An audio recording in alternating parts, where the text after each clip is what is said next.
Olá, pessoal, dando sequência às nossas atividades. Muito importante que a gente possa rememorar os assuntos anteriores, de modo a esclarecer dúvidas que porventura tenham ficado e, ao mesmo tempo, avançar gradativamente, ok? O nosso carro-chefe, então, é o nosso planejamento. Nós estávamos discutindo, então, sobre os marcos legais, pensando nas diretrizes curriculares nacionais para a educação das relações étnico-raciais. É muito importante que a gente possa resgatar aquilo que foi discutido e, caso vocês vão tendo dúvida aí, vão registrando que a gente vai discutindo gradativamente, tudo bem?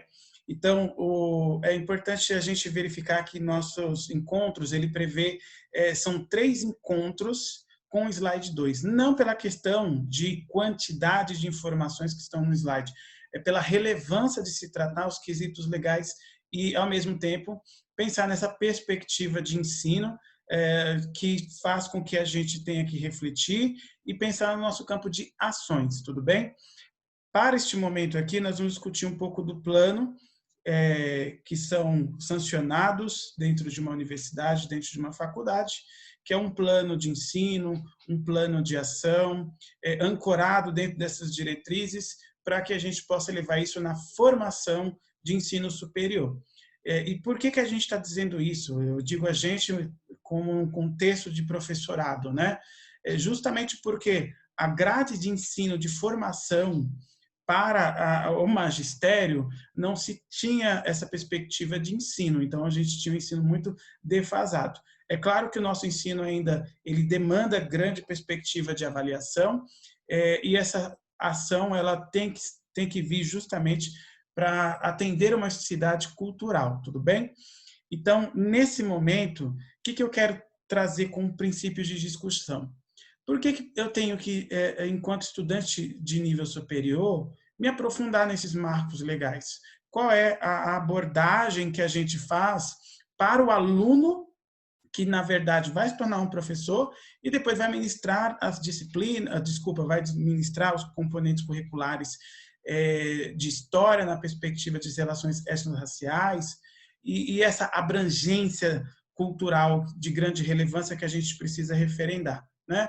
Então, nesse primeiro momento, a gente faz um resgate, perguntar, né, para o aluno como se deu o seu processo de ensino, como ocorreu esse processo de avanço na perspectiva da disciplina, como a gente chamava anteriormente.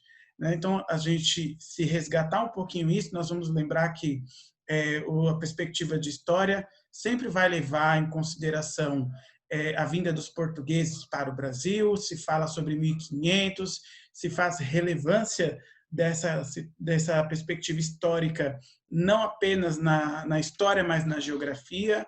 E aí a gente esquece de tratar o aspecto da cultura específica, não só os indígenas que aqui já habitavam, mas, ao mesmo tempo, né, a condução dos africanos que vieram para cá forçadamente e, ao mesmo tempo, essa perspectiva de história cultural que nós passamos a ter a partir do momento desse processo de miscigenação, né? Nós estamos falando de uma cultura europeia, nós estamos falando de uma cultura indígena, estamos falando de uma cultura africana. E aí essa mistura se dá à nossa miscigenação. Nesse momento, se discute muito sobre o preconceito, sobre as questões de relações étnico-raciais, sobre o que é o racismo, mas também se faz relevância a você que passou por alguma situação de constrangimento, né, de inferioridade pela sua etnia, pelos seus aspectos de raça, lembrando que etnia e raça elas são diferentes dentro das suas dimensões. Em um dado momento nós temos a questão da etnia, que envolve a questão da cultura específica, vivencial, a cultura local, que a gente abarca sobre ela, certo? E a raça, que tem a ver com as questões biológicas, tem a ver com o nosso processo de miscigenação. Eu sou descendente de alagoanos, minha família é de Alagoas, eu nasci aqui, mas toda uma cultura envolvida se fez para que eu tivesse os traços a qual eu tenho hoje, né, com grande orgulho, claro, mas ao mesmo tempo para pensar nessa condução de miscigenação, nessa condução étnico ou etnorracial. Então, esse etno tem a ver com a etnia, tem a ver com a cultura. E perguntando para vocês agora, né? Perguntas anteriores. Vocês passaram por alguma situação de constrangimento? Vocês se viram nessa situação de modo que vocês sofreram algum tipo de preconceito? Então, é isso que a gente sempre vai carregar conosco, né? Então, os componentes curriculares, ele tem que trazer esses princípios não apenas com perspectiva histórica, mas como princípios vivenciais, aquilo que a gente viveu, que a gente passou, e a partir daí o que a gente pode fazer para melhorar, né? O que é um ser que tem racismo, que provoca uma inferioridade da sua própria espécie, né? No caso do ser humano. Por que ele se sente maior que o outro? Então, nossos princípios legais falam sobre a igualdade. E a equidade, ela tem a ver com o julgamento justo, já dizia o próprio dicionário, o pensamento racional sobre o que é o sujeito dentro da sua igualdade, não a diferença de um sujeito para o outro, né? Então, a etnia, ela trata que nós somos diferentes, e somos, que bom. Mas o que faz um ser superior ao outro? É isso que a gente tem que discutir neste momento. A psicologia, ela traz um conceito muito importante para que a gente possa refletir. Eu quero deixar aqui com vocês, né?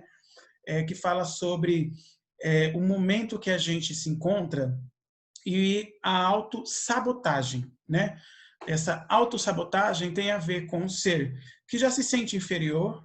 Eu não estou falando de um preconceito que foi aplicado, não algo que alguém fez com você, mas eu estou falando de você para você. Isso pode parecer um pouco de loucura dentro de uma psique, mas eu quero dizer que muitas pessoas que estão vivenciando ou que vivenciaram essas situações, que são negras, se colocam nessa situação. Eu sou inferior, né? Eu sou menos que o outro. E isso é uma autossabotagem. Então, por que você não consegue um emprego? Por que você não avança na sua perspectiva de estudo? Por que você não se constitui em família? E a gente vê muito isso, a questão da baixa estima. Então, a pessoa ela tem uma estima que está sempre baixa, ela nunca está bem, né? Por quê? Porque ela tem um processo de etnia vivencial, essa etnia é a cultura que ela viveu, ela já passou por situações de ser inferiorizada por alguém, e ela acaba levando para si uma autossabotagem, né? Então, nós que somos professores, e vocês, enquanto professoras, professores, acabam também estando nessa condição sem perceber. Porque, o que é a autossabotagem? Eu sou filho de nordestino, com muito orgulho, mas na situação dos meus pais serem alagoanos, eu tenho autossabotagem. Eu não nasci em São Paulo, então eu não sou especial. Pelo contrário, nós temos uma cultura, não é verdade? A nossa cultura independente das nossas raízes africanas, né? Independente das nossas raízes, ao qual o local onde nasceu, seja na Bahia, seja em Alagoas, seja em Pernambuco, todas as culturas são valorosas. E eu quero trazer esse momento para que a gente possa refletir.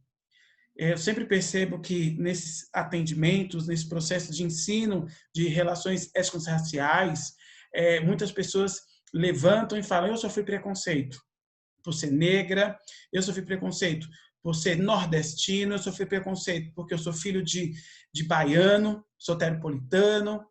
E a gente percebe também, não só o aspecto que a pessoa passou, infelizmente, não quero trazer isso como algo de relevância, pelo contrário, é tratar a situação dentro do caso ao qual viveu. Então, por isso que diz que cada caso é um caso, né?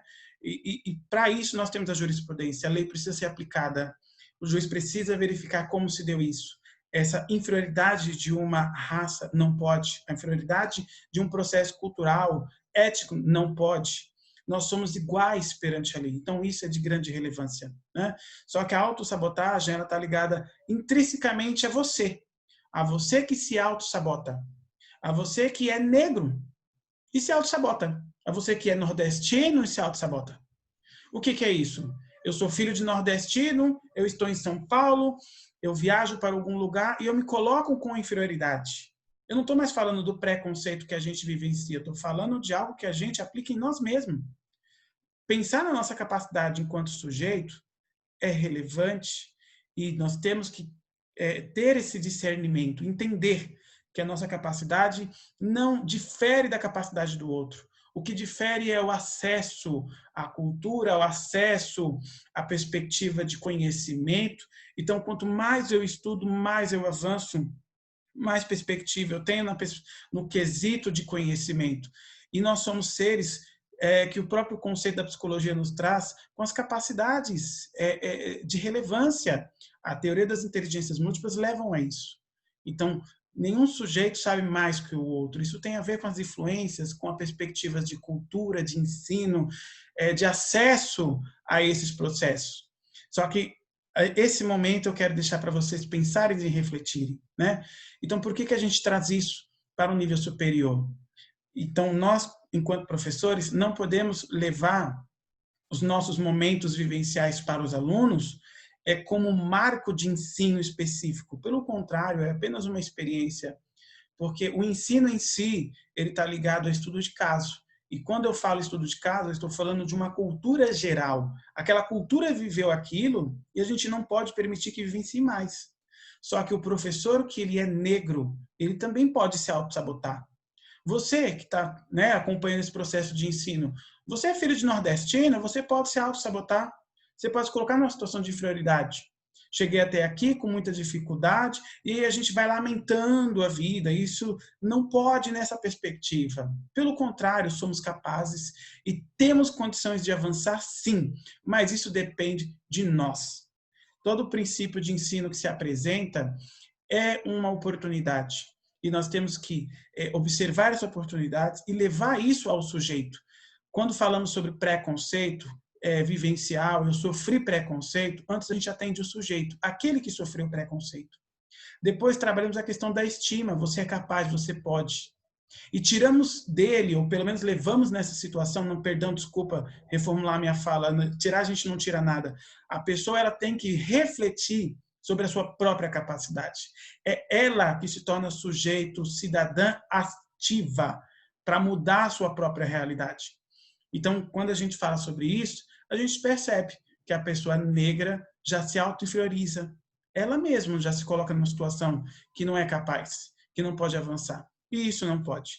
Então, para isso, eu quero deixar aqui para vocês que os marcos legais, ele leva a essa perspectiva que o ensino, ele para o ensino superior, né, ou seja, estudar sobre as relações étnico-raciais, é para que o estudante universitário entenda, olha, você vai ser professor, mas não apresente ao aluno que as questões de preconceitos vivenciais, a gente viveu isso e aquilo, devam ser simplesmente ou devam ser direcionadas pela questão jurídica apenas. Não, tem que ser levada pelas questões emocionais também.